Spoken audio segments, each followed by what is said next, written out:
I thought I had the perfect life. A loving husband, Rylan, a beautiful home, and a future that sparkled with promise.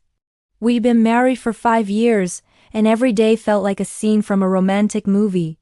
Rylan was my rock, my best friend, my everything. Or so I believed. The cracks started to show subtly. Late nights at the office became more frequent. His phone was suddenly glued to his hand, and the warmth in his eyes when he looked at me seemed to flicker and dim. I tried to dismiss my worries, telling myself I was being paranoid. Every marriage has its lulls, right? But a knot of dread was tightening in my stomach, a premonition I couldn't shake. One evening, he came home smelling of a perfume that wasn't mine. It was a delicate floral scent, completely different from the vanilla I always wore.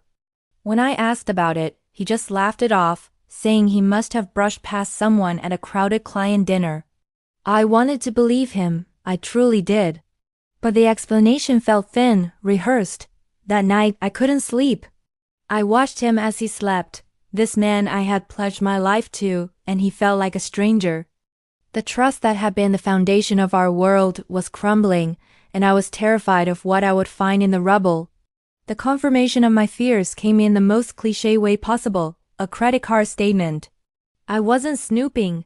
I was just organizing our finances when a charge caught my eye. A fancy hotel on a day he was supposedly working late. My heart hammered against my ribs. With trembling hands, I did something I never thought I'd do. I checked his phone while he was in the shower. And there it was.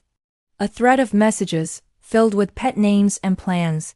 With a woman named Chloe, pictures of them together, smiling, intimate. The world tilted on its axis. The air was sucked from my lungs.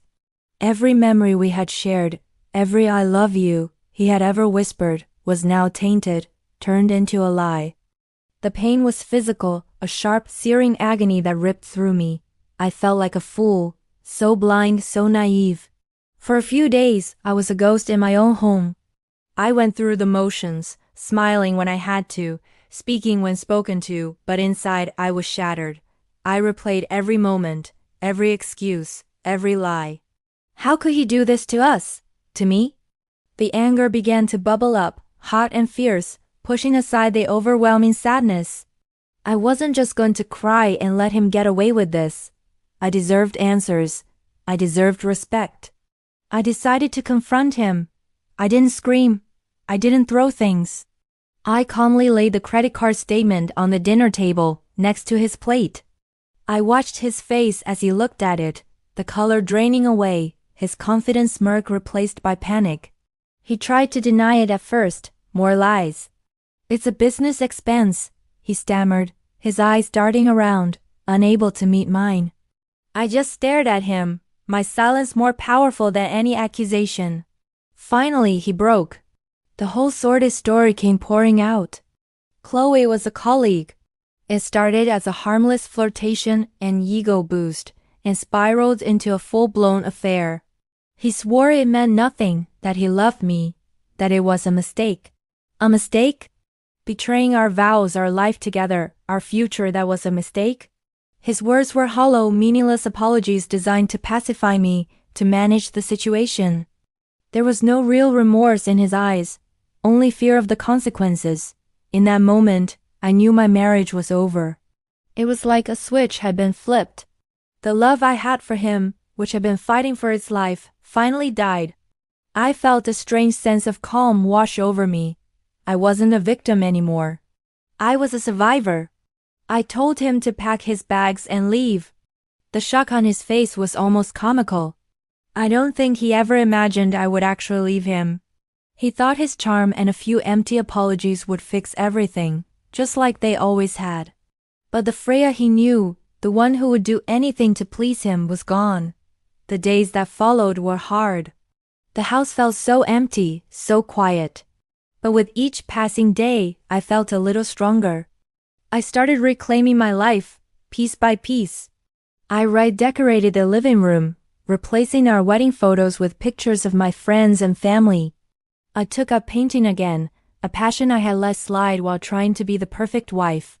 I filled the house with my music, my scent, my presence. I was rediscovering myself, the woman I was before Rylan, and I was starting to like her a lot. The divorce process was messy. Rylan, seeing that I was serious, turned nasty. He tried to fight me on everything, trying to punish me for not taking him back. But I had a great lawyer, and more importantly, I had evidence. The credit card statements, the text messages, his betrayal was my strength in court. When the judge made the final ruling, it was a clear victory for me. I got the house, a significant portion of our shared assets, and the freedom I so desperately needed. He had to sell his precious sports car just to cover his legal fees. It was a bitter pill for him to swallow. A few months later, I ran into one of Rylan's old friends. He told me that Rylan's affair with Chloe hadn't lasted. Apparently, once the thrill of the forbiddance was gone and the reality of his financial situation set in, she lost interest. He had lost his wife, his home, and a huge chunk of his money for a fleeting romance that fizzled out. He was trying to date again, but his reputation preceded him. Word gets around. He had thrown away a diamond for a piece of glass, and now he was left with nothing but shattered pieces. Hearing this didn't bring me joy, exactly, it just felt like closure, like the universe had balanced the scales. His actions had consequences, and he was finally paying the price. As for me, I'm happier than I've ever been. Leaving him was the hardest and best decision of my life. I learned that my worth is not determined by a man. I learned to trust my intuition and to stand up for myself. I am strong, I am resilient, and I am whole all on my own. My betrayal was a painful fire, but I walked through it and emerged stronger, brighter, and completely free. For anyone going through something similar, know this. You are not alone, and you have the strength to rebuild. Your best chapter is yet to be written. Thank you for listening to my story. Don't forget to like and subscribe for more.